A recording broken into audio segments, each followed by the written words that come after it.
Jeff, always a pleasure having you here. Good to see you again. Good to see you again as well. Awesome. And you're cooking up what looks to be an absolutely delicious breakfast treat. Yes. Tell us what you're doing. Yeah, absolutely. Nothing like dessert for breakfast. So we're going to go ahead and do Bananas Foster's French toast. Oh, fantastic. Okay, inspired by New Orleans, right? Right. So we're going to start with some brioche bread here. We're going to get this soaking in an egg wash royale. So this consists of essentially cream, egg, cinnamon, sugar.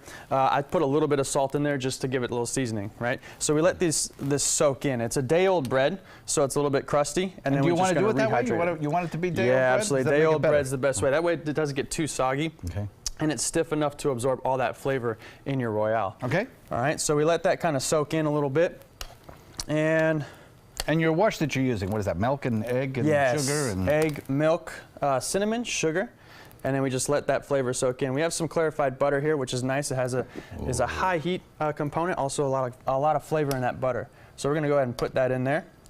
Get that brioche going. So clarified butter, for people that don't know, is you take out the fat solids, the milk right? solids. So you take your block of butter, and the finer butters have higher fat contents and lower milk solids. And so you'll be able to heat that up, and it just naturally separates. And then you'll just go ahead and take the clarified butter. It's kind of like golden color, and you just take that out, and that really just gives you a good, because what happens if you just melt it all together with the milk solids in there, the milk solids end up burning and then turning everything bitter. You really don't want that. So to make this, you got to use the clarified butter.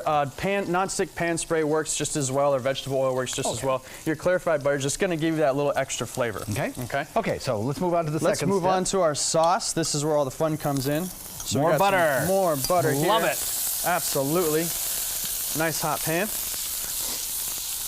So we have our butter here, melting it, and then we have some brown sugar. This is going to make our caramel sauce. All right.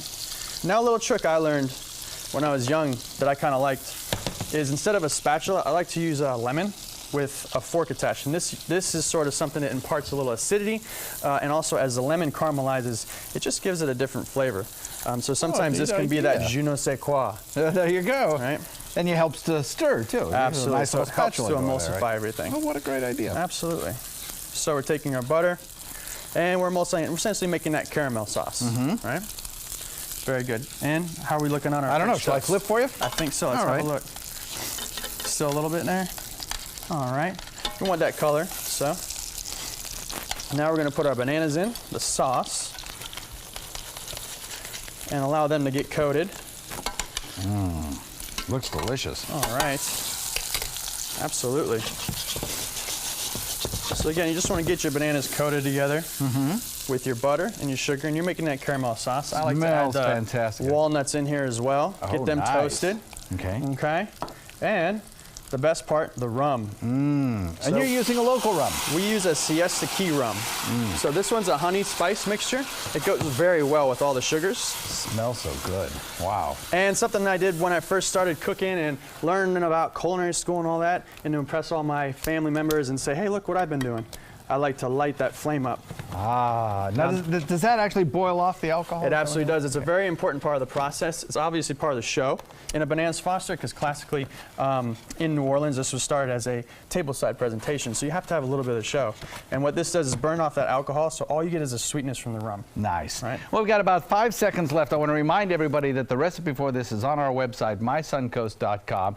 And then after you put that on that, you end up with the final dish. Looks like you've sprinkled it with a little powdered sugar just for fun. Yeah, I like to finish it with a little powdered sugar. Just add that sweetness and color. John, it looks absolutely fantastic. Good. Yeah, wonderful recipe. You should go to our website, mysuncoast.com, and get that. Thanks so much, John. Appreciate it. Thank you very much. I can't wait to tuck in. Absolutely. Here we go. Be right back.